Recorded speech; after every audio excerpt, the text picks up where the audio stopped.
Train में जाइए तो दाढ़ी पकड़ पकड़ कर मारते, टोपी उठाकर फेंक देते, गालियां देते। 70-70, 75-75, 80 साल के बूढ़े आदमी को पकड़कर माथे में तिलक लगाकर उनकी जय जय जय श्री राम का नारा लगाया गया, उसकी दाढ़ी छीली गई। वंतुमुल आलौन की ये तफसीर तो नहीं हो सकती। क्यों? इसलिए कि मुसलमान, हम टोटल मुसलमान, इस धरती के ऊपर बसने वाले इंसान, हमारा अमल इतना खराब हो चुका है कि हमारे अमल बद की वजह से अल्लाह तबारक व तआला की तरफ से आने वाली नुसरत रुक गई है। ज़हरल फसाद फिल बर्रि वल बहरि बिमा कसबत ऐदिन नास। हम ही लोग, जैसे भी बताया हजरत नाजिम साहब ने, पुलिंग डाउन करने में लगे हुए। सबसे बड़ा फरीजा क्या मजहब इस्लाम में? नमाज। 80% मुसलमान नमाज नहीं पढ़ता। किसने रोका? मिस्टर मोदी ने रोका, मिस्टर योगी ने रोका, या नीतीश कुमार ने रोका, या डोनाल्ड ट्रंप ने रोका कि नमाज नहीं पढ़ो? किसी ने भी नहीं रोका। इस पर कोई कानून बना है? नहीं बना। लेकिन मुसलमान अपनी इच्छा से नहीं पढ़ता।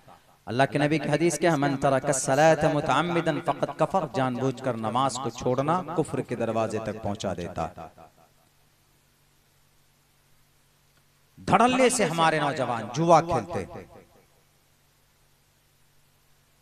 सिर्फ ताश बैठकर खेलना जुआ नहीं है। मोबाइल में रमी गेम खेलते हैं ना नौजवान, वो भी जुआ है। पबजी गेम खेलते हैं, जुआ है। माई 11 सर्कल ऐप पर टीम बनाते हैं, दिस इज जुआ। उनसे भी एक कदम आगे क्या नशा करते हैं। ब्राउन शुगर लेते, क्या सफेद पाउडर लेते हैं, जिसको इसमें क्या बोलते हैं, वो नशीली पदार्थ कोरेक्स इस्तेमाल करते हैं, निट्राभेट टेबलेट इस्तेमाल करते हैं, सुलेसन सूंघते हैं। हमारे बच्चे, मुसलमानों के बच्चे, दोनों को अल्लाह ने कुरान में कहा, इन्नमल खम्रु वल मैसुरु वल अंसाब वल अज़लामु रिज्सुम मिन अमलिश शैतान। इनमें से दो चीज शुरू में, शराब और जुआ, रिज्सुम मिन अमलिश शैतान, शैतान का अमल।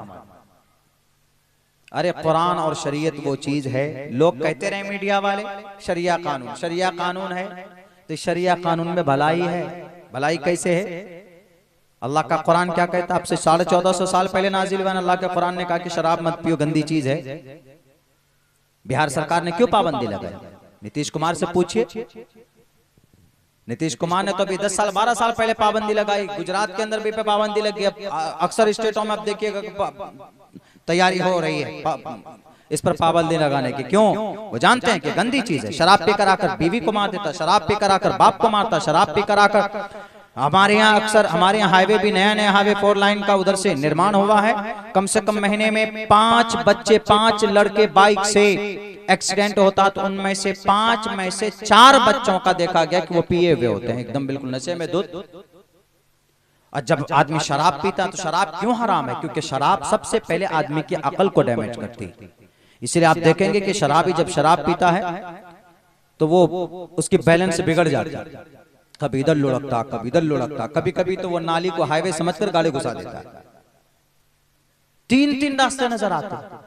ये मैंने कह रहा हूं, अल्लाह के नबी अलैहिस्सलातु वस्सलाम की हदीस है कि शराब सबसे पहले अगर किसी चीज को डैमेज करती है तो आदमी की अकल को, कॉमन सेंस को डैमेज करती है। इसलिए आदमी भूल जाता है कि सामने बेटी है, कि बीवी है, कि माँ है, कि बाप है। शराब पीकर कभी कभी अपनी बेटी के साथ जिना करता है, शराब पीकर माँ को गाली देता है, शराब पीकर बाप पर हाथ उठाता है, शराब पीकर उल्टी सीधी हरकतें करता है, शराब पीकर जिना करता है। अभी पटना के अंदर में जो हमला जो वाकया सामने आया है, जब दुनिया का सबसे बड़ा मजहब,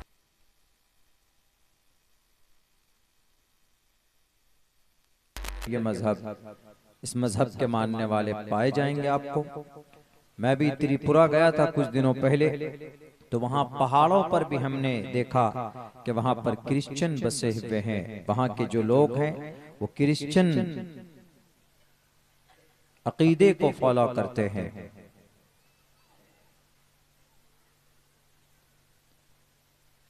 किसी भी मजहब को ले लें, आज की तारीख में उनके मानने वालों ने उस मजहब के अंदर तब्दीली की, अच्छाई पेश की।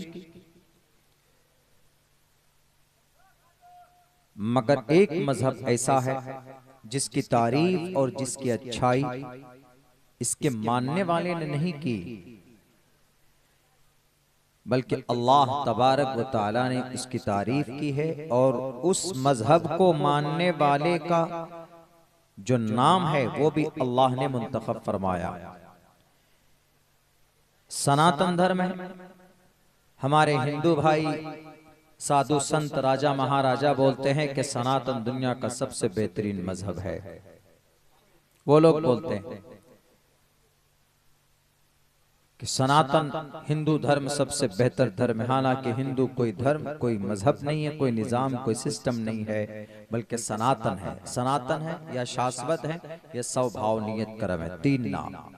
इसकी भी तहकीक करेंगे तो इसमें वहदानियत आपको दिख जाएगी। मेरे पास वक्त चूंकि कम है, 11 बजे से पहले पहले मुझे निकलना है, मजबूरी है। तो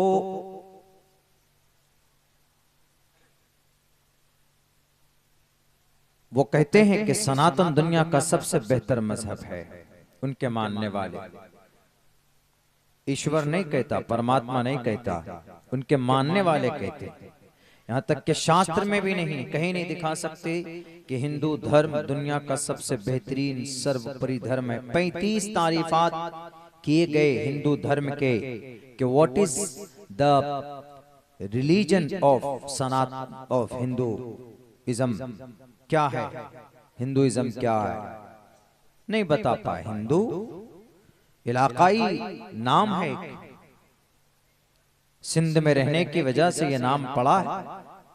और सिंध में पहले जो भी रहते थे उसको हिंदू बोला जाता था। हिंदू हो के मुसलमान और दोनों रहते थे उस वक्त में, वादी सिंध में जो रहते थे। और कसरत इस्तेमाल की वजह से इसमें थोड़ी तब्दील होकर सिंध से हिंद बना। इसी हिंदू, हिंदुस्तानी, सिंधुस्तानी से हिंदुस्तानी, इसी से हिंदू शॉर्ट में, इसी से हिंद से इंड है, इसी से इंडियन है, इंडिया।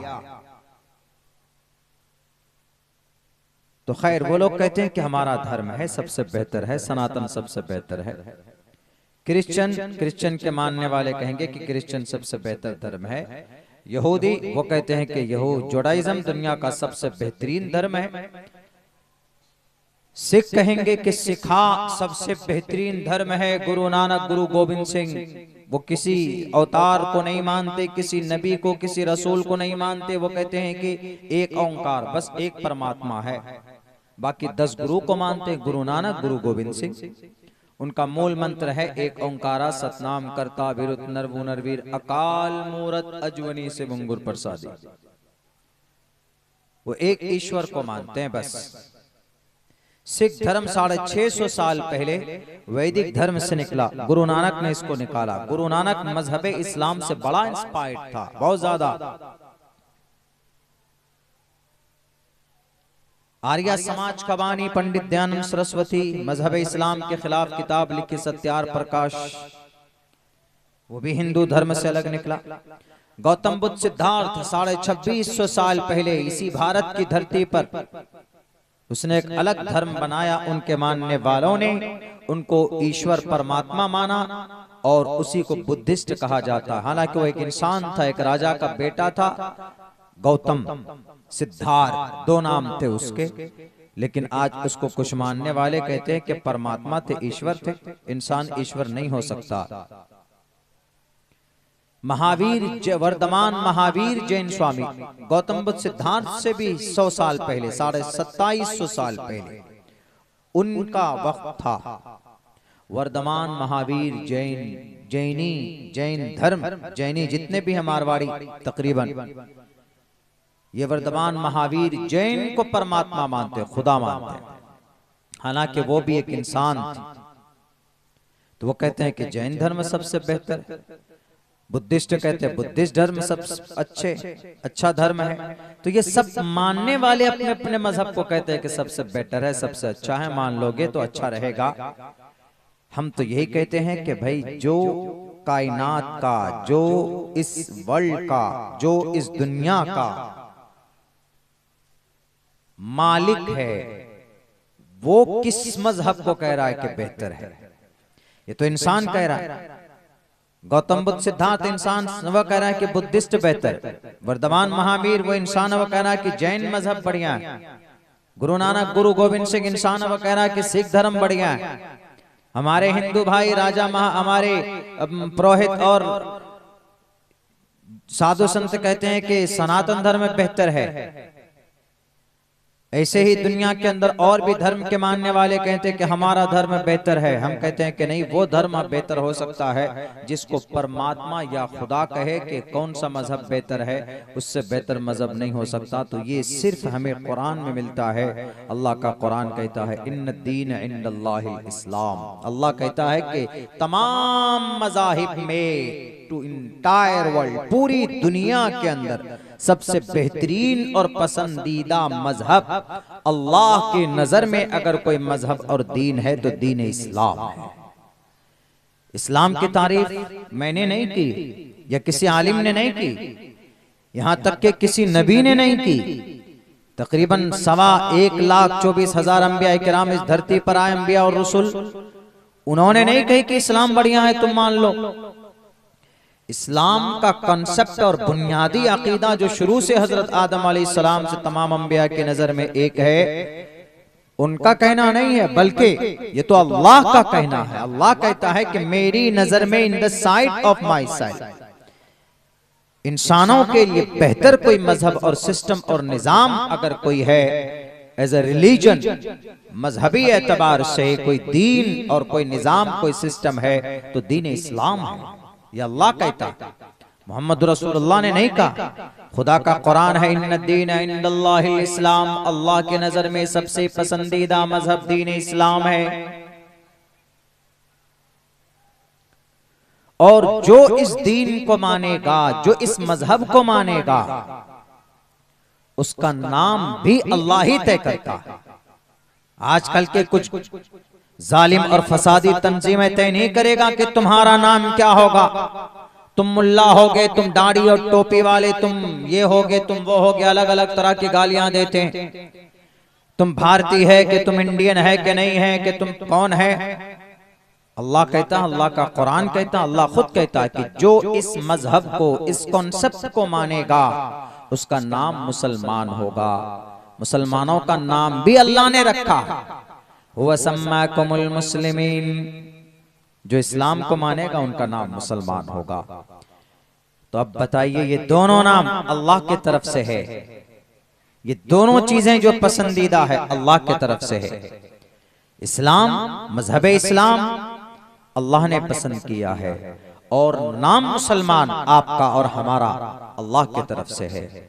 इसीलिए अगर कोई कहता है, कोई फसादी तंजीम अगर भारत की धरती पर माहौल को बिगाड़ने के लिए अगर कहता है कि नहीं तुम टोपी और दाढ़ी वालों का नाम ये रहेगा, तुम्हें प्रमाण देना पड़ेगा, हमें किसी के प्रमाण और किसी की दलील सबूत की जरूरत नहीं है कि हम कौन है इस धरती पर। आसमान के नीचे हमारा क्या मकाम और मर्तबा है, हमें किसी को बताने की जरूरत नहीं है। वफादारी हम में आती है पहले से ही। अब मजहब इस्लाम क्यों बेहतर मजहब है, किस वजह से? दावा तो हो गया, अब दलील क्या? किस वजह से मजहब इस्लाम बेहतर है, किस वजह से कुरान का निजाम और सिस्टम बेहतर है? वो इसलिए है कि इस मजहब में इफरात और तफरीत नहीं है, इस मजहब में जुल्म नहीं है, इस मजहब में अदालत है, मसावात है, बराबरी है। और सबसे पहली और सबसे बड़ी बात यह कि इस मजहब में उस परमात्मा की इबादत की परमिशन है, जो परमात्मा, जो खुदा इंसान को, मनुष्य को पैदा किया है, उसी की भक्ति की जाएगी, किसी और की नहीं की जाएगी। अल्हम्दुलिल्लाहि रब्बिल आलमीन अर्रहमानिर रहीम मालिकि यौमिद्दीन इय्याका नअबुदु व इय्याका नस्तईन। इय्याका नअबुदु, अल्लाह हम तेरी इबादत करते, तेरी ही इबादत करते हैं और तुझी से मदद तलब करते हैं। कुल ला यअलमु मन फिस समावात, कुल ला यअलमु मन फिस समावात, कुल हुवल्लाहु अहद अल्लाहुस समद लम यलिद व लम यूलद। इस मजहब में ये मजहब इसलिए बेहतर है कि इसमें एक खुदा, एक ईश्वर, एक परमात्मा, एक जात, सुपर पावर जात का कॉन्सेप्ट है, तो उसी को माना जाता है। कोई मुसलमान ये कहेगा कि रहमान दूसरा खुदा, रहीम तीसरा खुदा, अल कहार चौथा खुदा, अल जब्बार और खुदा है, नहीं मानी जाएगी। इस मजहब का जो अकीदा है वो सबके लिए बराबर है। ऐसा नहीं कि इंडिया का मुसलमान होगा तो इसके लिए एक खुदा, बांग्लादेश का मुसलमान होगा तो उसके लिए 1.5 खुदा, रहमान अलग खुदा, रहीम अलग खुदा, पानी बरसाने वाला अलग खुदा, मारने वाला अलग खुदा, नहीं। पूरी दुनिया का 1.5 अरब मुसलमान है। पूरी दुनिया में तकरीबन किसी से भी पूछिए तो वो ये कहेगा कि अल्लाह एक है। इसके अंदर में कोई चूं व चरा नहीं, अल्लाह को एक मानना। बाकी और मजहब में चले जाएं, किसी भी मजहब में जाएं, गड़बड़ी है। क्रिश्चियन, जैन, बौद्ध, सिख, बल्कि सनातन हमारे हिंदू भाइयों में भी शास्त्र के खिलाफ अकीदा है, ऋग्वेद के खिलाफ अकीदा है, यजुर्वेद के खिलाफ अकीदा रखते हैं। पंडित दयानंद सरस्वती जी, जिन्होंने एकदम बिल्कुल उछल करके कहा कि नहीं, सनातन गलत, इस्लाम गलत, तो कौन सा मजहब बढ़िया जी? आर्या समाज बढ़िया। उन्होंने भी उछल के कहा। क्या कॉन्सेप्ट है जी? किसको खुदा माने? पता ही नहीं। सत्यार्थ प्रकाश किताब पढ़िए तो उन्होंने अपने ईश्वर और अपने संविधान पेश करने के बजाय मजहब इस्लाम की बुराई शुरू करते हैं उसमें, इनके खिलाफ, उनके खिलाफ। तो मजहब इस्लाम का सबसे पहला और बुनियादी यह है कि अल्लाह को एक मानो। जिसने पैदा किया उस अल्लाह को एक मानो, उसी की भक्ति, उसी की इबादत। इस पर लोगों को एतराज हो जाता, कह रहे इस्लाम तो शरिया कानून का नाम है। मुसलमान उसको बोलते हैं जो शरिया कानून को मानता है, तो शरिया कानून गलत है। शरिया कानून किसका बनाया होगा? मुफ्ती साहब का या इमाम साहब का, मौलाना अशरफ साहब का? किसका बनाया हुआ? अब्दुल्ला सालिम का बनाया हुआ है। शरिया को ऐसा समझते हैं कि जैसे शरिया कानून लागू हो गया तो कोई तालिबानी फरमान जारी हो गया, ऐसा समझ लेते हैं, इसको बदनाम कर देते हैं। शरिया कानून निजामे अदल है, अल्लाह के फरमान, अल्लाह का बताया हुआ तरीका है, अल्लाह का हुक्म है, अल्लाह का ऑर्डर है। अल्लाह ने इंसान को बनाया है और इंसान की रहनुमाई, रहबरी किन किन हुक्म पर हो सकती है वो अल्लाह से बेहतर कोई नहीं जान सकता है। तो उसी का नाम, उसी का सिस्टम, उसी के मुताबिक चलना, उसी निजाम, उसी सिस्टम को शरीयत बोलते हैं। शरीयत मीन्स मेथड, रास्ता, तरीका। मुझे बताएं पूरी दुनिया के अंदर किसी भी मजहब के अंदर इंसान की रहनुमाई और रहबरी के लिए कोई तरीका है क्या? यहां तक कि भारत की धरती पर हमारे जितने भी सनातनी भाई है वो पेश नहीं कर सकते कि इंसान किन मसाइल पर, किन अहकामात के मुताबिक जिंदगी गुजारेगा तो उसकी जिंदगी के अंदर उसकी जिंदगी बैलेंसिंग होगी, उसकी जिंदगी बिल्कुल पुरसुकून होगी। नहीं बता सकते, लेकिन कुरान बताता है। और कुरान तमाम दुनिया के इंसानों को एक ही रास्ता बताता। कुरान कहता है कि सबसे पहले रब को एक मानो, और दूसरे नंबर पर रब को एक माना तो नमाज पढ़ो सबके सब। दूसरा हुक्म, तीसरा हुक्म यह है, बुनियल इस्लाम अला खम्सिन शहादत अल्ला इलाहा इल्लल्लाह व इकामिस सलात व ईताइज ज़कात वल हज व सौम रमजान। रोजा रखो, ज़कात अदा करो, हज करो, सबके लिए बराबर है, सबके लिए। ये निजाम, ये सिस्टम है। ऐसा नहीं है कि कोई मंत्री जी का बेटा है, उसने रेप कर लिया, मंत्री जी का फोन आया कि अरे मेरा बेटा है छोड़ दो, पता चला कि जज साहब का भी फैसला नॉर्मल हो जाता। नहीं जनाब, जज साहब का बेटा है, जज साहब का रिश्तेदार है। यहीं पर खुदा का कुरान कहता है कि अगर रेपिस्ट है, मुजरिम है, लाओ उसको सामने लोगों के बीच में, वला ताखुजुकुम बिहिमा रअफतुन फी दीनिल्लाह। अगर वो जिना करने वाला कोई मंत्री का, संतरी का बेटा है, सीएम का, उद्योगपति का, करोड़पति का बेटा है, अरबपति का बेटा है, या कोई गरीब का, मजदूर का बेटा है, तो दोनों के लिए सजा बराबर। उसे कमर तक धसाओ और उसको इतना पत्थर बरसाओ कि सर फोड़ दो, उसका भेजा बाहर निकाल दो, ताकि आने वाली नस्ल, आने वाला कोई और समाज का मनचला किसी समाज की बेटी की इज्जत के साथ खिलवाड़ ना कर सके। खुदा का कुरान कहता है सबके लिए बराबर। दुनिया के अंदर है किसी किताब में ये निजाम? बल्कि हमारे भारत का जो संविधान है उसकी भी रियायत कुरान करीम के अंदर दिखती है। हालांकि कुरान को किसी की सपोर्ट या किसी की तस्दीक की जरूरत नहीं, हमारा कुरान मुसद्दक है चूंकि अल्लाह का कलाम है। लेकिन आर्टिकल नंबर 14 पढ़िए।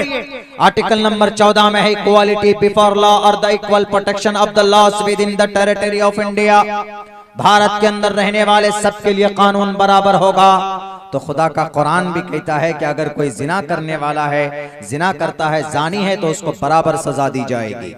ऐसा नहीं है कि कोई उद्योगपति का बेटा है, वो 10 करोड़ 15 करोड़ 20 करोड़ रुपए चंदा देता है किसी सरकार को या किसी पार्टी को, तो उसको पता चला कि फोन के जरिए से अपनी बेटे की सजा माफ करा लेंगे। बिल्कुल नहीं। उमर फारूक अमीरुल मोमिनीन है, वो प्राइम मिनिस्टर हैं 22 लाख मुरब्बा मील के इलाके के, लेकिन जब उनके बेटे ने जब शराब पी, कहा जाता है हजरत अमर बिन आस रजी अल्लाह ताला अन्हु मिस्र में बैठे हैं, तो उनको कमरे में ले जाकर उनको सजा दी गई। उमर फारूक को पता चलता है तो अमर बिन आस को डांटते हैं कि आपने ऐसा क्यों किया? उन्होंने कहा कि आपका बेटा था। उन्होंने कहा कि बेटा हो कि बेटी हो कि कोई भी हो, इस्लाम के नजर में सब के सब बराबर है। इस्लाम के नजर में वही प्रिय मित्र होगा जो अल्लाह तबारक व तआला से ज्यादा डरेगा। इन्न अक्रमकुम इंदल्लाहि अत्काकुम, यह है इस्लाम। और ये किस मजहब में नहीं है? तो बुनियादी चीज जो मजहब इस्लाम में है वो ये कि अल्लाह को एक मानना और अल्लाह की बंदगी करना। ये वेदों में भी है, सनातन धर्म में भी है, मगर इम्प्लीमेंट नहीं है, सिर्फ वो किताबों में है, ग्रंथों में है। इय्याका नअबुदु, ए अल्लाह तू एक है तो हम तेरी ही इबादत करते हैं। एको देवा सर्वभूतेषु गूढ़ा, परमात्मा आप एक है। तस्सयते भक्तिवान से शियामा, हम तेरी ही भक्ति करते हैं।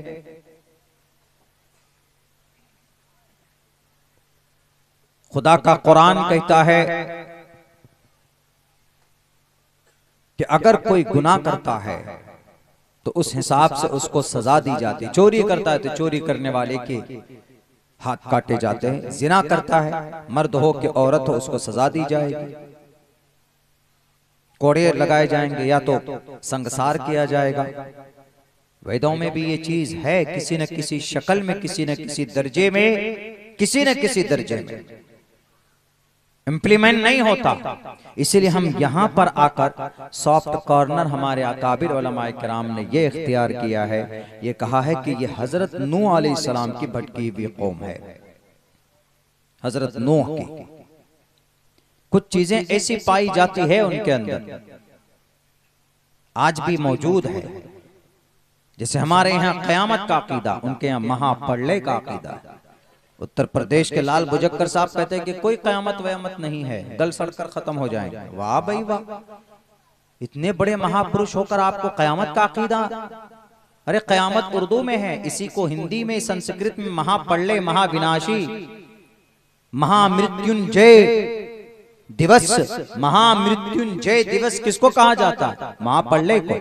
और महाप्रलय का तज़किरा पुराणों में मौजूद है।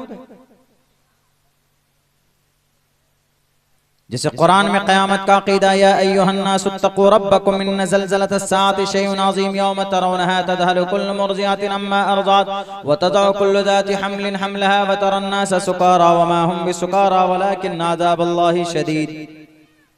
17 पारे के अंदर क़यामत की होलनाकी को अल्लाह ने इस आयत में पेश किया है।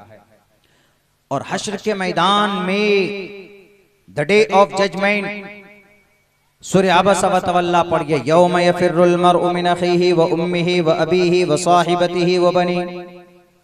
रिश्तेदार एक दूसरे को देखकर, हस्बैंड वाइफ, वाइफ हस्बैंड, बाप बेटा, भाई, सबको देखकर, एक दूसरे को देखकर लोग भागेंगे उस दिन, कल क़यामत में।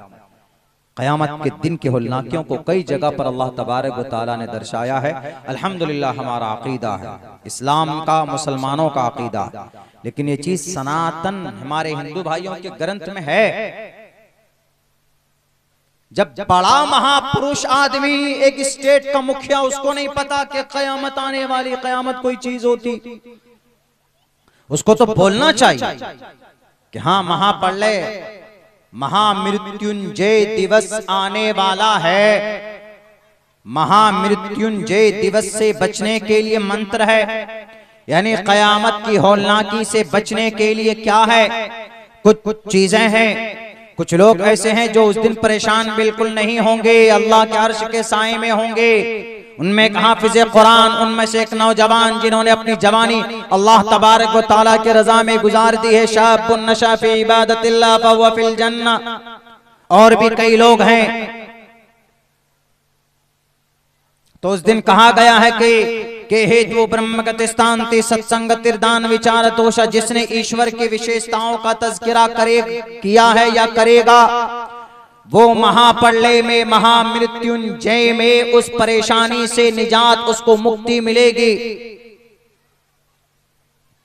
इस्लाम इसीलिए बेहतर है कि जो हुक्म है वो है, वो मानते हैं लोग।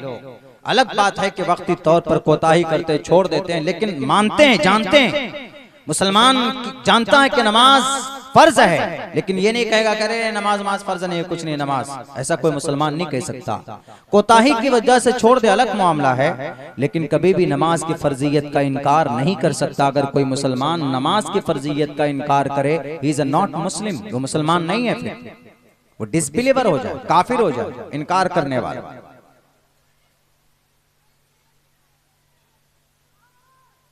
तो क़यामत इस्लाम में भी है और क़यामत सनातन में भी है। हमारा अकीदा है कि क़यामत कायम होगी, अल्लाह तबारक व तआला पूरी दुनिया को खत्म कर देगा, पूरी दुनिया। कुल्लु मन अलैहा फ़ान व यबक़ा वजहु रब्बिका ज़ुल जलाली वल इकराम। The world will be finished, everything will be destroyed, सारी चीजें खत्म।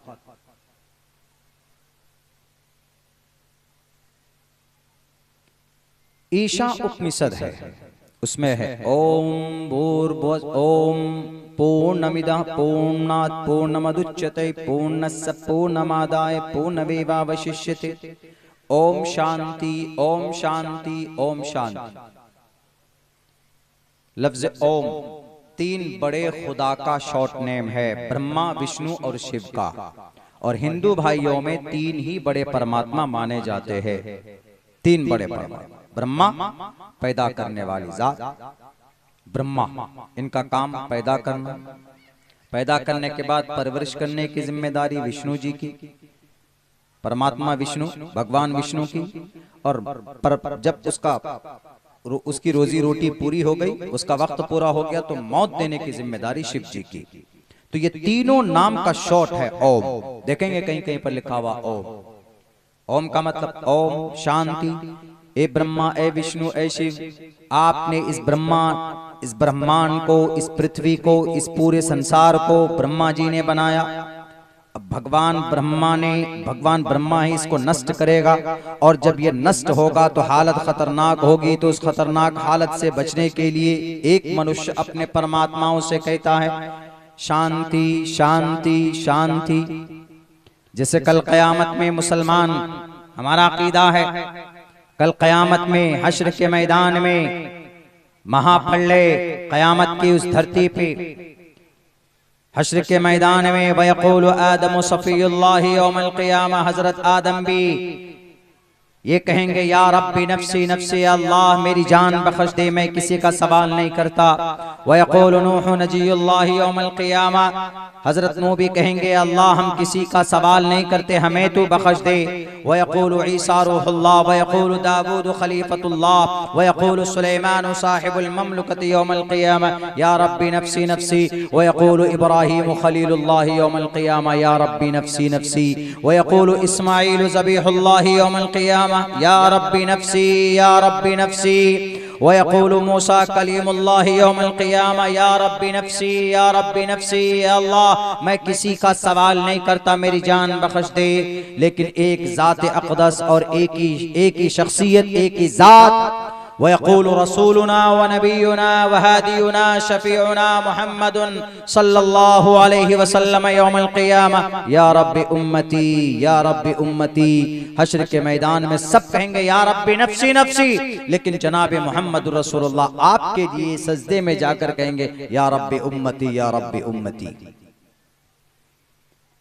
घड़ी खतरनाक होगी, हालत होगी। दोनों का तज़किरा। मजहब इस्लाम इसलिए बेटर है कि इसके अंदर में कोई शक नहीं, डूज एंड डोंट्स।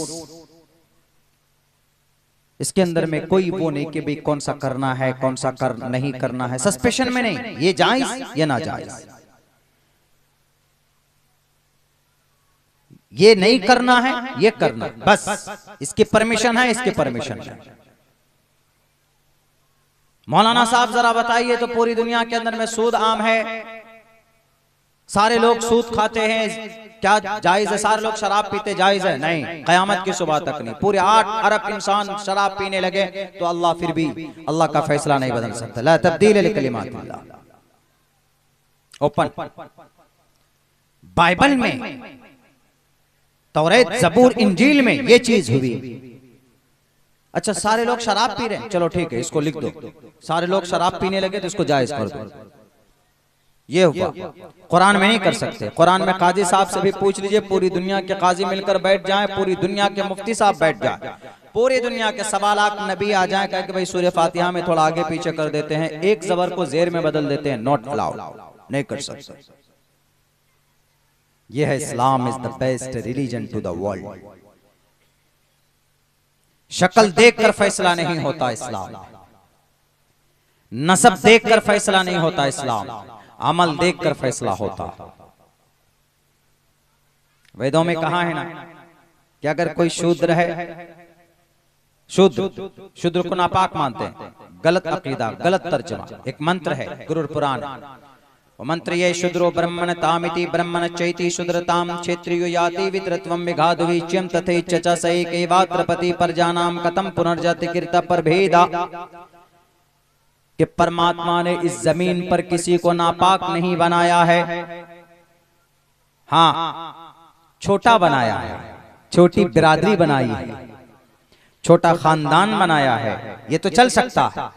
तो इसीलिए परमात्मा कहता है कि अगर कोई छोटी बिरादरी का आदमी है, जैसे शूद्र है, शूद्र नापाक को नहीं बोलते, जैसे चमार है, हरिजन है, ये नापाक नहीं है, ये छोटी बिरादरी है।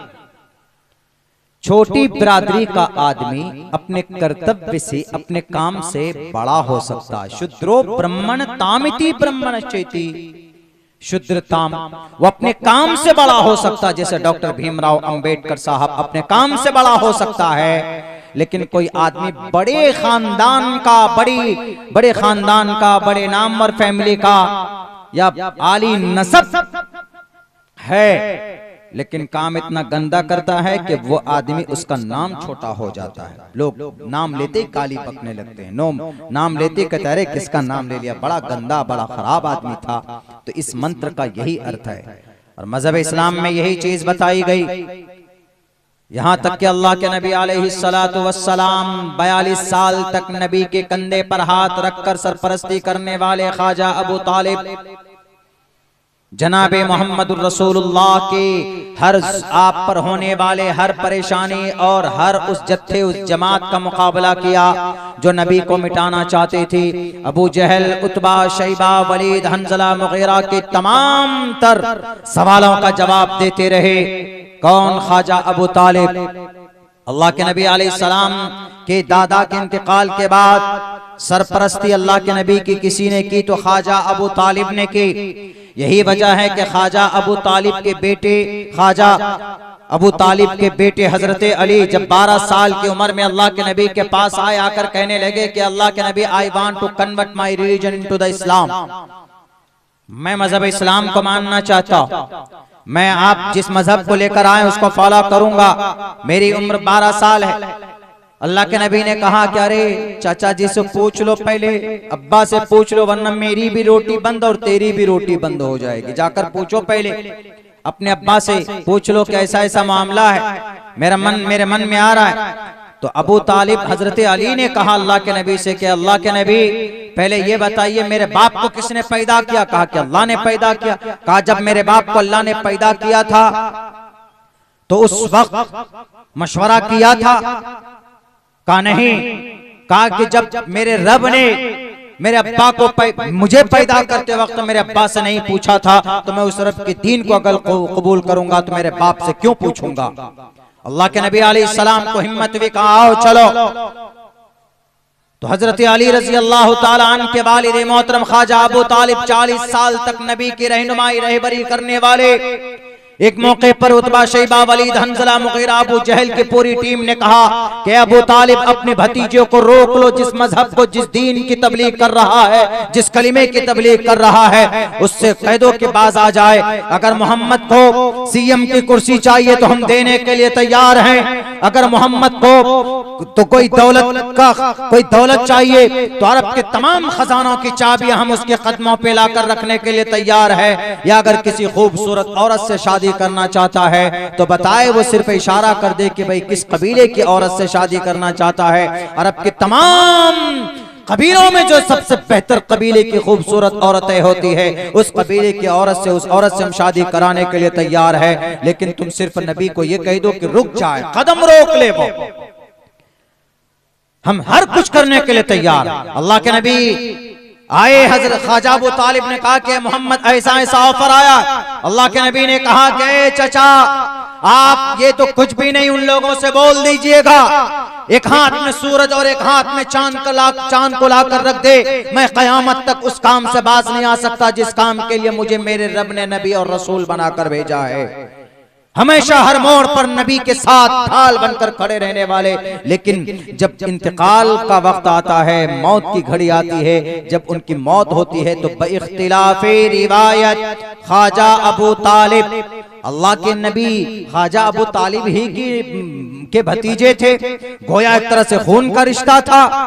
उसके बावजूद भी अल्लाह के नबी बचा नहीं पाए ख्वाजा अबू तालिब को, अपने चचा को नहीं बचा पाए।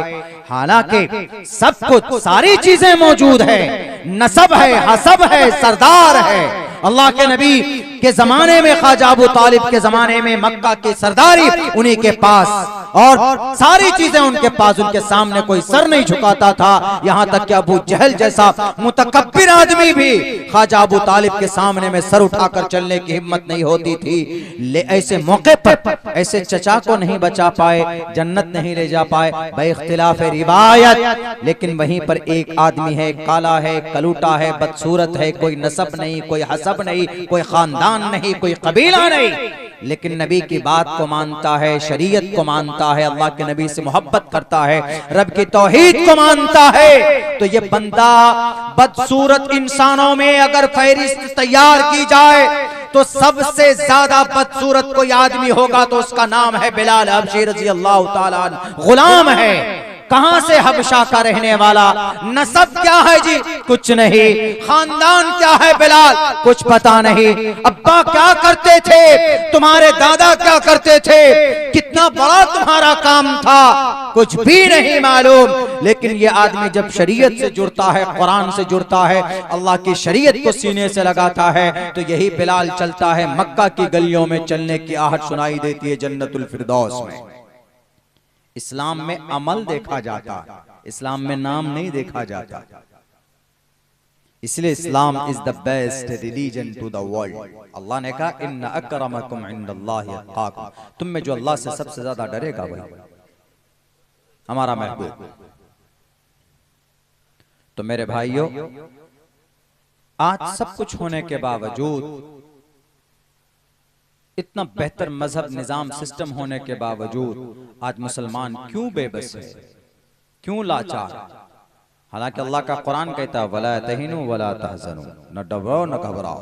ट्रेन में जाइए तो दाढ़ी पकड़ पकड़ कर मारते, टोपी उठाकर फेंक देते, गालियां देते, 70 70 75 75 80 साल के बूढ़े आदमी को पकड़कर माथे में तिलक लगाकर उनके जय जय जय श्री राम का नारा लगाया गया, उसकी दाढ़ी छीली गई।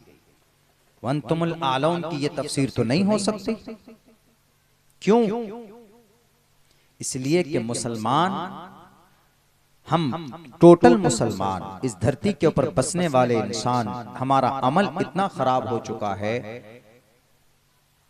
कि हमारे अमल बद की वजह से अल्लाह तबारक व तआला की तरफ से आने वाली नुसरत रुक गई है। ज़हरल फसाद फिल बर्रि वल बहरि बिमा कसबत ऐदिन नास। हम ही लोग, जैसे भी बताया हजरत नाजिम साहब ने, पुलिंग डाउन करने में लगे हुए। सबसे बड़ा फरीजा क्या मजहब इस्लाम में? नमाज। 80% मुसलमान नमाज नहीं पढ़ता। किसने रोका? मिस्टर मोदी ने रोका, मिस्टर योगी ने रोका, या नीतीश कुमार ने रोका, या डोनाल्ड ट्रंप ने रोका कि नमाज नहीं पढ़ो? किसी ने भी नहीं रोका। इस पर कोई कानून बना है? नहीं बना। लेकिन मुसलमान अपनी इच्छा से नहीं पढ़ता। अल्लाह के नबी की हदीस क्या है? मन तरक अस्सलात मुतअम्मिदन फक़द कफ़र। जानबूझकर नमाज को छोड़ना कुफ्र के दरवाजे तक पहुंचा देता। धड़ल्ले से हमारे नौजवान जुआ खेलते, सिर्फ ताश बैठकर खेलना जुआ नहीं है। मोबाइल में रमी गेम खेलते हैं ना नौजवान, वो भी जुआ है। पबजी गेम खेलते हैं, जुआ है। माई 11 सर्कल ऐप पर टीम बनाते हैं, दिस इज जुआ। उनसे भी एक कदम आगे क्या नशा करते हैं, ब्राउन शुगर लेते, क्या सफेद पाउडर लेते हैं, जिसको स्मैक की क्या बोलते हैं, वो नशीली पदार्थ कोरेक्स इस्तेमाल करते हैं, निट्राभेट टेबलेट इस्तेमाल करते हैं, सुलेसन सूंघते हैं। हमारे बच्चे, मुसलमानों के बच्चे, दोनों को अल्लाह ने कुरान में कहा, इन्नमल खम्रु वल मैसुरु वल अंसाब वल अज़लामु रिज्सुम मिन अमलि शैतान। इनमें से दो चीज शुरू में, शराब और जुआ, रिज्सुम मिन अमलि शैतान, शैतान का अमल। अरे कुरान और शरीयत वो चीज है, लोग कहते रहे मीडिया वाले शरिया कानून, शरिया कानून है, तो शरिया कानून में भलाई है। भलाई कैसे है? अल्लाह का कुरान क्या कहता है? आपसे 1450 साल पहले नाजिल हुआ। अल्लाह के कुरान ने कहा कि शराब मत पियो, गंदी चीज है। बिहार सरकार ने क्यों पाबंदी लगाई? नीतीश कुमार से पूछिए। नीतीश कुमार ने तो अभी 10 साल 12 साल पहले पाबंदी लगाई। गुजरात के अंदर भी पे पाबंदी लगी। अब अक्सर स्टेटों में आप देखिएगा तैयारी हो रही है इस पर पाबंदी लगाने की। क्यों? वो जानते हैं कि गंदी चीज है। शराब पीकर आकर बीवी को मार देता, शराब पीकर आकर बाप को मारता, शराब पीकर आकर, हमारे यहाँ अक्सर, हमारे यहाँ हाईवे भी नया हाईवे 4 लाइन का उधर से निर्माण हुआ है। कम से कम महीने में 5 बच्चे, 5 लड़के बाइक से एक्सीडेंट होता, तो उनमें से 5 में से 4 बच्चों का देखा गया कि वो पिए हुए होते हैं, एकदम बिल्कुल नशे में धुत। और जब आदमी शराब पीता, तो शराब क्यों हराम है? क्योंकि शराब सबसे पहले आदमी की अकल को डैमेज करती है। इसलिए आप देखेंगे कि शराबी जब शराब पीता है तो वो उसकी बैलेंस बिगड़ जाती है, कभी इधर लुढ़कता, कभी इधर लुढ़कता, कभी कभी तो वो नाली को हाईवे समझकर गाड़ी घुसा देता है। 3 रास्ते नजर आते हैं। ये मैंने कह रहा हूं, अल्लाह के नबी अलैहिस्सलातु वस्सलाम की हदीस है कि शराब सबसे पहले अगर किसी चीज को डैमेज करती है तो आदमी की अकल को, कॉमन सेंस को डैमेज करती है। इसलिए आदमी भूल जाता है कि सामने बेटी है, कि बीवी है, कि माँ है, कि बाप है।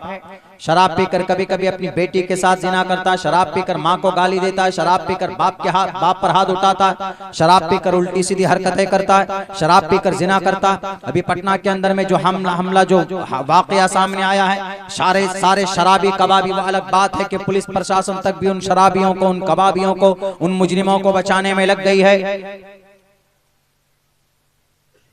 कलकत्ता के अंदर एक डॉक्टर की इज्जत लूटी गई, 5-5, 6-6 मर्तबा मरने के बाद उसके साथ बलात्कार हुआ शराब पीकर।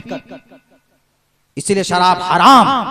हमारा वो नौजवान जो नशा करता है, एक कतरा नशीली पदार्थ तुम्हारी जुबान पे जाती है तो ईमान निकल जाता है अंदर से। मैं नहीं कह रहा हूं, अल्लाह की नबी की हदीस है, ला यशरबुल खमरु हीन यशरबु वहुव मुमिनुन, रवाहुल बुखारी। बुखारी की हदीस है। अल्लाह के नबी फरमाते हैं कि अगर कोई शराब का एक कतरा, शराब कोरेक्स भी शराब है, सुलेसन भी शराब है, निट्राभेट टेबलेट भी शराब है, हर वो चीज जो नशा पैदा करे वो शराब है। शराब के हुक्म में है। उलमा बैठे हैं, पूछ सकते हैं, मैं तो एक तालिबे इल्म हूं, बेहतर अंदाज में ये आपको समझा सकते हैं। हराम है वो हराम, अगर आप पीते हैं तो बल्कि ईमान निकल जाता है। बाज मुहद्दिसीन ने इस हदीस की ये तफसीर भी पेश की है कि अगर कोई शराबी मुसलमान जो शराब पीता है, वो शराब पीने के बाद अगर मर जाए तो कुफ्र की हालत में मरेगा, क्योंकि ईमान तो था ही नहीं उसके अंदर, ईमान तो निकल चुका था उसका। बोलिए हमारे कम से कम समाज का 30% नौजवान शराबी है कि नहीं है? बिल्कुल है। जुआ खेलते, अल्लाह ने जवानी दी है, वन उम्रिही फीमा अफना, उम्र के बारे में पूछेगा कि कहां फना कर क्या, लेकिन स्पेशल सवाल भी होगा। उम्र के बारे में पूछ लिया, बालिग 14 साल से लेकर मरते दम तक क्या किए, वन उम्री फीमा अफना, एक ही सवाल काफी था। लेकिन नहीं, एक सवाल और होगा, वन शबाबी फीमा अबला, जवानी कहां बिता करके आए, हलो हवायू में तो नहीं बिता करके आए, रातों को फोन पे मोबाइल में अपने अपने नाजायज और हराम रिश्तों से अपनी जिंदगी को नापाक करने वाले, अपनी जवानी बर्बाद करने वाले। जवानी की इबादत अल्लाह को पसंद है, और जब जवान खड़ा होता है तो इनकलाब पैदा होता है। अल्लाह के नबी के साथ जमात जवानों की थी। हजरत अली 12 साल की उम्र में इस्लाम का झंडा बुलंद किया। हजरत उस्मान तकरीबन 26 साल की उम्र में इस्लाम बुलंद किया। उमर फारूक, अबू बकर सिद्दीक 36 साल में, हजरत उस्मान 20 साल में, हजरत उमर 26 साल में इस्लाम का झंडा बुलंद किया। और इस उम्मत का फिरौन अबू जहल का खात्मा करने वाला दो नौजवान मुआज और मुअव्विस, इस उम्मत का रावण। और रावण को मारना पाप नहीं है। आज तो लोग बोलते अरे नबी तो जिहादी थे, कुरान में तो जिहाद है। हाँ, कुरान में जिहाद है, लेकिन राक्षस के खिलाफ है। जैसे रावण के लिए जिहाद किया श्री रामचंद्र जी ने हनुमान को लेकर, और हनुमान जिसके हाथ में वज्र था, जिनके पास ताकत थी, जो हवाओं से बातें करता था, जय हनुमान ज्ञान गुण सागर, जय कपीसते हुलों को उजागर, रामदूत अतुलित बलदामा, अंजनी पुत्र पवन सुतनामा, कंचन वरन वराज सुबेशा, कानन कुंडल कुंचित केशा। रामचंद्र जी के दूत हनुमान, श्री हनुमान जी, हनुमान की तारीफ की गई हनुमान चालीसा के अंदर। लेकिन जब रावण का खात्मा करना था तो हनुमान को साथ लिया सुखदेव के पास से कौन, श्री रामचंद्र जी, और तमाम मखलूक को लेकर, यहाँ तक के गिलहरी को लेकर और चरिंद परिंदे को लेकर रावण के लंके पे गए और रावण का खात्मा किया। क्यों? क्योंकि रावण राक्षस था, और राक्षस का वध करना ये वेद का उपदेश है, जिसमें कहा गया रुद्र वो ग्रीवा श्रैत पिशाच अब ब्रह्मा दुविशो जही तुम तूर्य तरुषतः सत्यम विभाजनी। जो भी राक्षस मिले उसका सर तन से जुदा कर दो, ये वेदों का फरमान है। जैसे रावण राक्षस था, श्री रामचंद्र जी ने तलवार उठाकर उसका वध किया। इसी को अरबी में जिहाद बोलते हैं। जैसे कौरवों का जुल्म पांडवों पर बढ़ा तो श्री कृष्ण जी ने अर्जुन को साथ लेकर कहा कि अर्जुन कोतस्तवा कश्मलिदम विश्वेशम उपस्थितम अनार्य जुष्टम कीर्ति कर्म जुनहा, आओ मैदान में मुकाबला करो, इन कौरवों का खात्मा करो, क्योंकि इन्होंने पांडवों के ऊपर जुल्म किया है। ए मीडिया वालों, अगर तुम अमानतदार हो, तुम्हारा जमीर जिंदा है, तो वो बात छापो जो कुरान के साथ साथ वेदात के अंदर मौजूद है। सिर्फ कुरान की एक आयत क्या ले ली कि नहीं ये तो अरबी में है, अरबी में है तो जिहाद ही होगा। जिहाद का मतलब हिंदू को मारो, गलत तर्जुमा है। हिंदू को मारना तो दूर की बात, अल्लाह के नबी ने फरमाया तुम्हारे पड़ोस में हिंदू हो कि क्रिश्चियन हो कि मुसलमान हो कि गैर मुस्लिम हो, कोई भी हो, अगर तुम्हारी जुबान से उसको तकलीफ पहुंचती है तो तुम जन्नत नहीं जा सकते। तकलीफ जुबान से पहुंचाने की जब परमिशन नहीं है तो तलवार के जरिए से खून बहाने की इजाजत कौन दे सकता है? मजहब इस्लाम में तो बिल्कुल भी नहीं है। ऐसे ही दुर्गम राक्षस का जुल्म बढ़ा, दुर्गे माता ने आकर वध किया उनका। भस्मासुर का जुल्म बढ़ा तो काली माता ने आकर वध किया उनका। ऐसे ही अबू जहल का जुल्म बढ़ा तो हश्र के बद्र के मैदान में अल्लाह के नबी के दो मासूम सहाबी मुआज और मुअव्विस ने उस अबू जहल राक्षस का वध किया। तो कौन सा पाप किया? जो बात इसीलिए कहते Islam is the best religion to the world. उंगली नहीं उठा सकता कोई इस्लाम पर। क्यों? इसमें वो सारी चीजें हैं जो लोग अपने अपने मजहब के अंदर कहते हैं कि नहीं हमारे मजहब में नहीं है, हमारे इसमें नहीं। मजहब इस्लाम शुरू से आखिर तक अल्हम्दुलिल्लाह काबिल फॉलो है। सिर्फ वो लोग इस पर एतराज करते हैं जो लोग जिनको मालूम नहीं इसके बारे में। बहरकैफ मुसलमानों, आज इतना सब कुछ होने के बावजूद आज हम मुसलमानों की के अमाल के अंदर सुधार नहीं है, जिसकी वजह से आज हम चक्की में पिस रहे हैं पूरी दुनिया के। वरना 1.5 करोड़ कौन है जनाब? यहूदी है। आपके कुरान पर इतनी सख्त तहकीक है, उनकी इतनी शिद्दत के साथ तहकीक है कि यहूदी जो कुरान का दुश्मन है, जो मग़ज़ूब है, मग़ज़ूब गैरिल मग़ज़ूब अलैहिम वलज़्ज़ालिमीन, रातों दिन हम लोग 24 घंटे में